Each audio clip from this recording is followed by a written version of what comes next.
Hi everyone, I hope you are well, and I'm really happy to be back with this new video. And in this video I wanted to talk about ascension to the fifth dimensional plane, and especially something that maybe we don't talk about enough concerning ascension and how to ascend. So first of all, I just wanted to talk about what is exactly ascension to 5D, to the fifth dimensional plane, 5D consciousness. Because a lot of people sometimes are confused or they misunderstand what exactly that means. Because I actually noticed that a lot of people think that ascension is leaving the physical body behind and accessing another dimension without the physical body, so there is no matter anymore. But this confusion comes from the fact that, for example, when we die, the soul actually ascends to the spiritual realms, to the great beyond, or to the astral plane, whatever you want to call that. And the soul actually leaves behind the physical body in that case. And we transition back to the spiritual realms. But the process of ascension that we are experiencing on Earth right now is actually experiencing that process of ascension, but without leaving the physical body behind. So it's not like, from one day to another we wake up and we are in another space-time reality, another dimension, and we have no bodies anymore, for example. It's really a process. Ascension is a process, and it's a process of ascending to a higher state of consciousness and to a higher vibration, which means that everything that we experience during ascension is basically within and not without.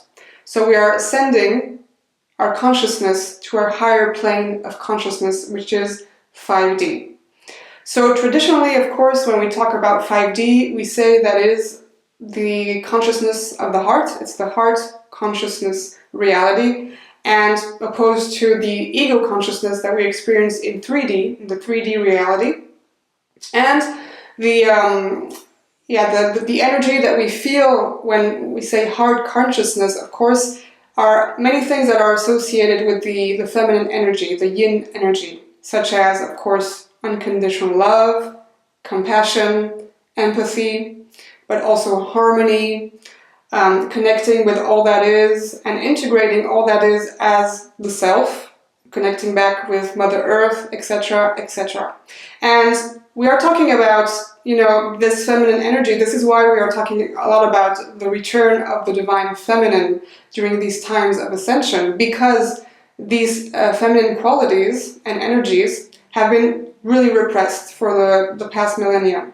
So it's coming back very strongly, and we are all reconnecting very profoundly to these feminine aspects that we kind of, refrained in a way. But there is a but. We are not ascending to a plane of consciousness where there's only feminine energy. There's also masculine energy, also yang energy. And one of the aspects of the yang energy that we need to integrate, and this really is the secret key to ascension that we don't talk so much about, and that masculine energy is sovereignty. We cannot ascend to 5D consciousness if we do not integrate sovereignty. Humanity is more and more waking up and really reclaiming that sovereignty more and more, which is really a process for humanity. And we've seen in the past years during the pandemic that we really had this question of sovereignty coming really forward very strongly, and it was a kind of really huge test on a planetary level for humanity to really position ourselves concerning our sovereignty. And it actually also induced an awakening, because a lot of people woke up during this really pivotal moment in the history of humanity, because there was this question of sovereignty, and the question, of course, of who we truly are, and therefore, naturally, people starting to wake up to the fact that we are not only these physical bodies, but we are spirits in nature. So when we talk about sovereignty, we often see sovereignty as something external, like the relationship we have with the external world. So of course that's really important. But the most important aspect of sovereignty is actually internal sovereignty.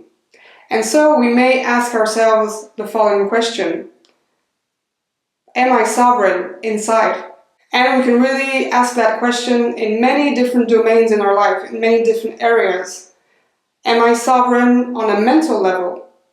Or do I allow my thoughts to actually guide my reality? Do I believe all my thoughts? Then we might ask ourselves, am I sovereign emotionally? Or do I allow, again, my emotions to dominate my life? Am I tossed about by my emotions? Am I dominated by, the fear maybe I may feel? So that's a really big one. Am I sovereign emotionally? Then we also have, am I sovereign energetically? That's also a huge one. Energetically, which means, do I allow maybe external negative energies or negative people actually enter my field, and I feel kind of, parasited by the negative energies, and I absorb them? And God knows that as empaths, we often have that problem, so it's like, am I this constant sponge for other people's garbage? Or am I actually sovereign in my field and I don't allow anything that I don't want in my field to actually enter? So this can really also relate to unconscious way of behaving or unconscious beliefs that we may have that actually allows negative energies or external energies that we don't want to enter our field. But also, am I sovereign on a physical level? Am I sovereign concerning my health, my physical security? That's also really important. Am I sovereign on a material level? Also a really big one for many of us, which means, am I, really completely open to the law of abundance, that is actually my divine right? Or do I still struggle because I have negative beliefs concerning earning my life, negative beliefs concerning money, or just this belief in lack, which actually prevents me from being financially independent? So that's a really, really big one as well. Am I sovereign on a material level? And finally, the most important, am I sovereign spiritually? Because when I'm sovereign spiritually, I actually recognize and acknowledge that I am a soul, an infinite soul that comes from the infinite source, from God. I am a child of God, and therefore I have, as a soul, my divine rights, which is spiritual sovereignty as a spiritual being. So that's also very, very important. So maybe you've answered these questions, some of these questions you answered no, maybe all of the questions you've answered no, but I just wanted to put this out there.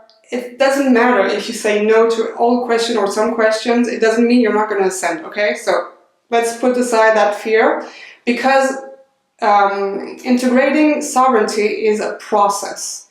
Like ascension is a process. So it's step by step. Along the way, we are integrating and acknowledging and reclaiming more and more our sovereignty. So what I would suggest is actually you can write a list down with all these different questions, with all these different areas, and see, and you will feel that, start to feel where what are the areas where you need really to work on right now. What are the most important areas you need to work on right now concerning your sovereignty. Sovereignty is at the heart of the ascension on this planet. We cannot ascend to 5D if we don't integrate our sovereignty, because sovereignty is inseparable from our true divine nature, which is to be free souls, sovereign souls. And therefore, if we stay in this victim consciousness or in this slave consciousness, and we still believe and still hold a lot of fear, which is actually the hook that connects us and plugs us to the matrix, 3D matrix, well, we can't ascend fully to this higher state of consciousness, because sovereignty is also freedom. And we need really to acknowledge that we are free and we are sovereign beings. We are spiritual beings that have descended into matter. into a physical body to actually remember who we truly are, to remember that we are spirit, that we are souls, and therefore, because in the kingdom of heaven, when we are only spirit, we are spiritually sovereign, we are bringing back that kingdom of heaven on earth, and we are all reclaiming that spiritual sovereignty as divine beings with our divine rights to be free. So freedom is really inseparable from sovereignty. So quite naturally, when we reclaim our sovereignty, we disidentify with the persona, the personality. Persona in Latin means mask, which means that's not who we truly are.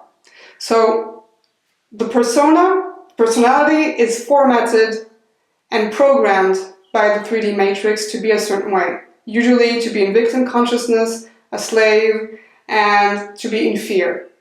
When we disidentify from that and we become sovereign, we reclaim also our freedom to be, and the matrix cannot have a grip on us anymore. We really unplug from the matrix in a sense, and I will talk about that in a different video because it really needs to be, like addressed more profoundly.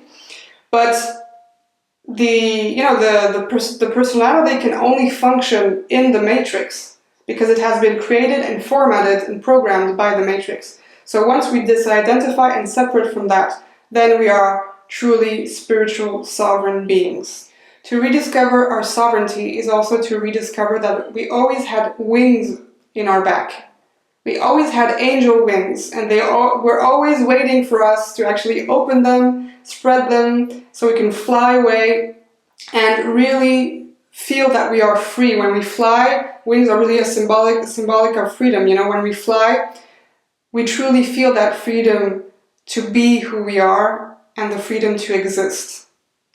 And so we are no longer, really complying with a false authority telling us who to be or what to do. We are completely free and sovereign. And we are only surrendering to the real true authority that exists out there, which is the authority of the universe. It is the authority of God. Sat Nam.